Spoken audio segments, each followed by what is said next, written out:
Hello to all my lovely students. I, CS Megha, welcome you all to my YouTube channel. And yes, अब हम अपनी vocabulary को enhance करेंगे.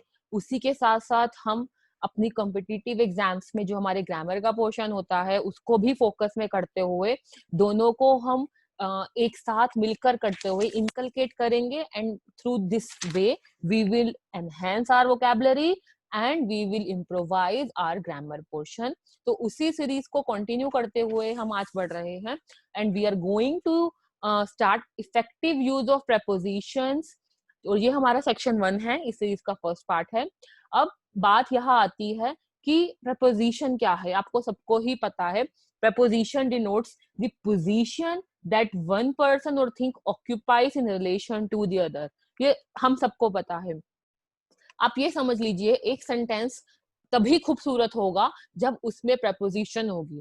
Without preposition हमें पता ही नहीं चलेगा कि उस पर्टिकुलर पर्सन की पोजीशन क्या है, वो कहाँ है, कैसे है या क्या है. इन सारे क्वेश्चंस के आंसर हमें सिर्फ एक सिंपल से प्रपोजिशन से ही मिल जाते हैं.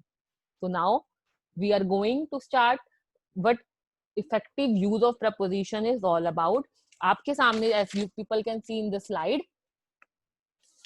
as you can see,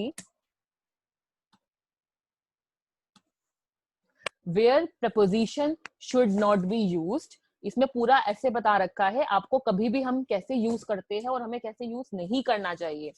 for example, जैसे आप देख सकते हैं, डोंट से यहाँ पे कभी कहना ऐसे नहीं चाहिए या कभी लिखना नहीं चाहिए. आस्क फ्रॉम कभी भी ऐसे नहीं होता, सिंपली आपका होगा आस्क. ठीक है. इसी तरीके से जो आपका next, you can see, resembles to या विद, हम यूजुअली ये यूज करते हैं. आपको ये नहीं यूज करना, simply you will write down resembles. इसी तरीके से जो हमारा नेक्स्ट है, एंटर इनटू द रूम, और ये हम यूजुअली सबके सब यही यूज करते हैं. फिलअप्स भी हमारे एग्जाम्स में आते हैं और हम इनटू कर देते हैं. हमें पूछा जाता है कि find out the error correction में, और हमें मिलती नहीं है और हम उसको गलत कर देते हैं. तो एरर इज दिस, इनटू नहीं लिखना. आपका सिंपल सेंटेंस होगा एंटर द रूम. ठीक है. इसी तरीके से आप देखेंगे, pass in the examination, no need to use this preposition. मैं पास हो चुका हूं या हो गई हूं एग्जाम में, सिंपल है. तो आपका इसका क्या आंसर होगा, पास द एग्जामिनेशन. राइट. उसके बाद आई ऑर्डर्ड फॉर, हम बोलते हैं ना, तो ऑर्डर्ड फॉर नहीं होता, सिंपली आई ऑर्डर्ड. सिंपली क्योंकि आपने ऑर्डर कर दिया है, तो फॉर या इसे डिनोट करने की नीड नहीं होती. These are the mistakes which we use to do. These are the things we should keep away. और ये वाले जो है, मैंने सारे के सारे कोशिश यही किए हैं कि जो इम्पोर्टेंट आपके प्रपोजिशंस है उनको ही इसमें कवर करूं. बाकी की जो प्रपोजिशंस का पोर्शन है उसको मैंने असाइनमेंट, अलग अलग असाइनमेंट्स बनाकर उस फॉर्म में कर रखा है. And that you can connect with me through Telegram. आप टेलीग्राम पे मुझसे कनेक्ट हो सकते हैं. आप इसको वीडियो के कैप्शन में you will found the link of the Telegram as well. और वहां पर लिखो के I will send this assignments links and very so many things. क्योंकि यूट्यूब पे इतना सारा पोर्शन कवर अप नहीं हो पाता है, तो उस चीजों को वहां पर कवर अप किया गया है. जितना मेरे एंड से मैं यहाँ पर कर पाती हूँ मैं कर देती हूँ. तो इट्स रिक्वेस्ट, इस चैनल को सब्सक्राइब करिए सो दैट आपको ज्यादा से ज्यादा मैक्सिमम बेनिफिट मिले. शेयर कीजिए, लाइक कीजिए, सो दैट बाकी सबको भी इसका मैक्सिमम बेनिफिट मिले और हमें भी और मोटिवेशन मिले और ज्यादा इसको करने की. ठीक है. तो एक बार हम फटाफट से रिकैप कर लेते हैं. आस्क फ्रॉम नहीं होता, आस्क होता है. रिजेंबल्स टू या विद नहीं होता, रिजेंबल्स होता है. एंटर इनटू द रूम नहीं होता, एंटर द रूम होता है. पास इन द एग्जामिनेशन नहीं होता, पास द एग्जामिनेशन होता है. ऑर्डर्ड फॉर नहीं होता, ऑर्डर्ड होता है. उसके बाद जो नेक्स्ट हमारा है, ओबे टू द ऑर्डर. अगेन अब आपको समझ आने लग गया होगा मिस्टेक कहाँ आ रही है. तो ओबे द ऑर्डर. तो प्रपोजिशंस बेसिकली हमारा नाउन और pronoun as the name is saying. देखिए जैसे लिखा है प्री, प्री मतलब पहले. तो जो हमारे प्रपोजिशंस होती है वो कहाँ लगती है, वो लगती है बिफोर.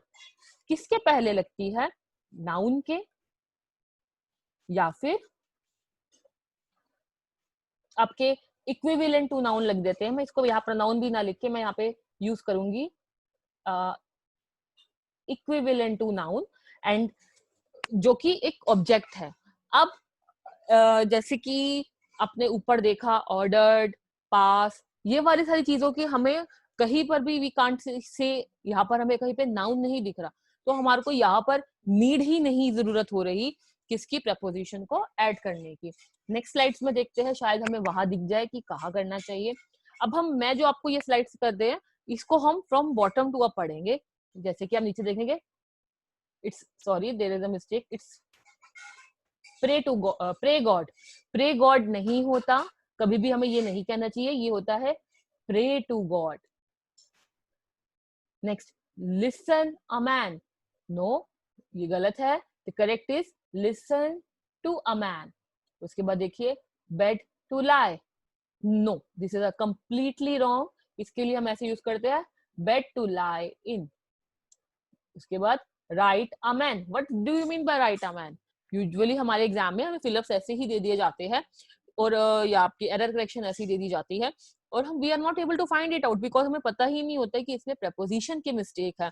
हम अपने वर्ब या एडजेक्टिव या हम एडवर्ब उन सब चीजों में ही खोए रहते हैं, बट मेजरली पोर्शन जो कवर अप होता है वो हमारा प्रपोजिशन से ही कवर्ड अप होता है। तो नाउ राइट अ मैन नहीं होता, ये आपका होता है राइट टू अ मैन। उसके बाद जैसे to answer to a question, to answer a question. उसके बाद टोल्ड टू हर नहीं होता आपका, कभी भी हम बोलते told her simply, that's it. Told to की नीड नहीं होती है। इनफ ऑफ मनी, ऐसे ही ये आपका क्या हो जाएगा, enough money.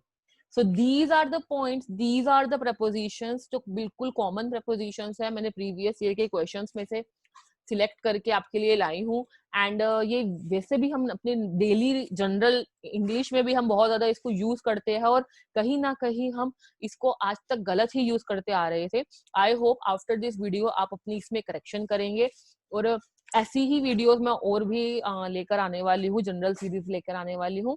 And from next week I am going to start live sessions, live session होंगे वीकेंड में, तो लाइव में आपको बताऊंगी, सो दैट आपकी जो भी क्वेरीज होंगी या कुछ होगी आपको लाइव ही उसका आंसर्स मिल जाएंगे। तो टिल देन इनको प्रैक्टिस कीजिए, अपनी नोटबुक बनाइए, उसमें सारी की सारी चीजें लिखिए, एंड अपना ध्यान रखिए, अपने आसपास भी सबका ध्यान रखिए, and prepare well. All the best everyone.